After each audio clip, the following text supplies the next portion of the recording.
السلام علیکم ورحمۃ اللہ وبرکاتہ۔ امید کہ آپ بخیر و عافیت ہوں گے۔ 5 منٹ کے درس قرآن میں سورہ احزاب کی آیت نمبر 59 کی میں تلاوت و تفسیر کرتا ہوں، ضرور سنیں اور دوسروں کو بھی بتلائیں۔ اعوذ باللہ من الشیطان الرجیم، بسم اللہ الرحمن الرحیم۔ یا ایہا النبی قل لازواجک وبناتک ونساء المؤمنين يدنين عليهن من جلابيبهن ذلك أدنى أن يعرفن فلا يؤذين وكان الله غفورا رحيما۔ صدق اللہ العظیم۔ دنیا کی سب سے پاک ہستیاں انبیاء ہے، ٹھیک ہے؟ دنیا کی سب سے پاک ہستیاں، ذہنی اعتبار سے بھی، جسامت کے اعتبار سے بھی، سوچ کے اعتبار سے بھی، ہر اعتبار سے دنیا کی سب سے پاک ہستیاں انبیاء ہے۔ اور ان انبیاء میں سب سے افضل انبیاء امام الانبیاء ہے، جناب محمد رسول اللہ صلی اللہ علیہ وسلم۔ اس نبی کے لیے، اس نبی کو مخاطب کر کے یوں کہا، یا ایہا النبی، اے نبی جی، حالانکہ ہر اعتبار سے پاک ہے، سوچ کے اعتبار سے جی، ذہنیت کے اعتبار سے، روحانی اعتبار سے، ہر اعتبار سے پاک ہے، لیکن پھر بھی کہا یا ایہا النبی، اے نبی، قل لازواجک، آپ اپنی اہلیاؤں کو، آپ اپنی گھر والیوں سے کہہ دیجئے۔ دیکھیے، آپ اپنی گھر والیوں سے کہہ دیجئے۔ حضور کو مخاطب بنا کر پوری امت کو ہدایت دی گئی، ٹھیک ہے؟ حضور کو مخاطب بنا کر کے پوری امت کو تعلیم دی گئی، یعنی ہم سب کو مخاطب کیا گیا۔ حضور کے ذریعے سے ہم سب تک یہ کلام پہنچایا گیا، یوں کہا، اے نبی قل لازواجک، آپ اپنی گھر والیوں سے کہہ دیجئے، یعنی ہر شخص سے کہہ دیجئے کہ وہ اپنی گھر والی کو کہے، یہ مطلب ہے، ٹھیک ہے؟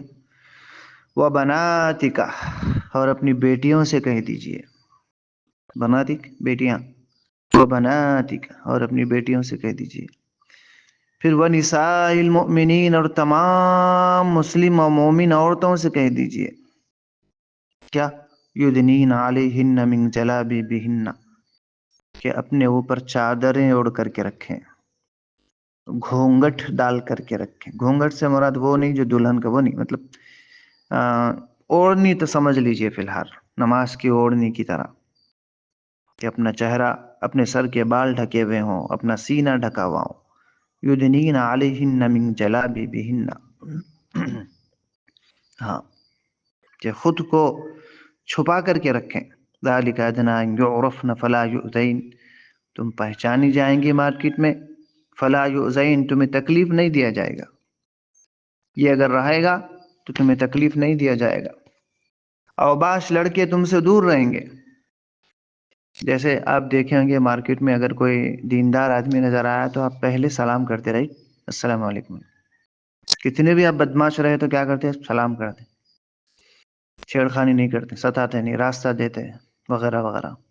تو اسی طرح اللہ نے یہ حکم کیا کہ اگر تم اس طرح اوڑھ کر کے باہر نکلیں گے تو اوباش لڑکے تمہیں نہیں چھیڑیں گے، فلا یؤذین، تمہیں تکلیف نہیں دیں گے، بدماش لڑکے تمہیں تکلیف نہیں دیں گے، فلا یؤذین۔ جیسے مسلم ٹوپی والے مولوی صاحب کو عزت دیں گے، ایسے ہی تم اگر اسلامی روش کے اوپر اپنی چادریں اوڑھ کر کے، برقع اوڑھ کر کے باہر نکلیں گی تو اوباش لڑکے تمہیں نہیں ستائیں گے۔ اگر تم ایسے ہی کھلے نکلیں گے تو پھر وہ سمجھیں گے یہ تو اپنی ہی حساب سے ہے، بلکہ پھر ان کو چھیڑنا شروع کریں گے۔ جیسے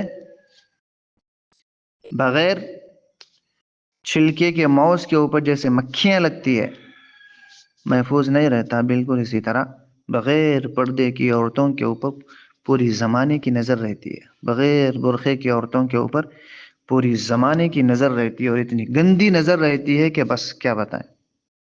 اسی لیے اللہ نے ارشاد فرمایا، دوسروں کی بری نظروں سے محفوظ رکھنے کے لیے اپنے آپ کو برقعے میں ڈھانپ کر کے نکلیں، اوڑھنی ڈال کر کے نکلیں۔ گھر میں رہے بھی تو اوڑھنی ڈال کر کے نہ رہیں۔ بغیر اوڑھنی کا جو چل رہا آج کل، یہ فاران کلچر ہے، اسلامی کلچر نہیں ہے، بلکہ ہندوستانی کلچر بھی نہیں ہے. پتہ نہیں کیا چل رہا ہے ذہنوں میں، بغیر اوڑھنے کی پوری مارکیٹ میں نکل کر کے. اس سے لوگوں کی ذہنیت پراگندہ ہوتی ہے، اسی سے گناہ وجود میں آتا ہے. بہت سارے اس کے نقصانات ہیں. لوگ اپنے کلچر، اپنے ملک کے کلچر کو چھوڑ کر کے، اپنے وطن کے کلچر کو چھوڑ کر کے، جبکہ اپنے وطن کا کلچر گھونگھٹ ہے، اوڑھنی ہے، فارن کلچر کو اپنا رہے اور فخر سے. اس معاملے میں مزید کل بولتا ہوں. ٹھیک ہے؟ Ilyas Qasmi, tailoring centres, Bodhan. السلام علیکم.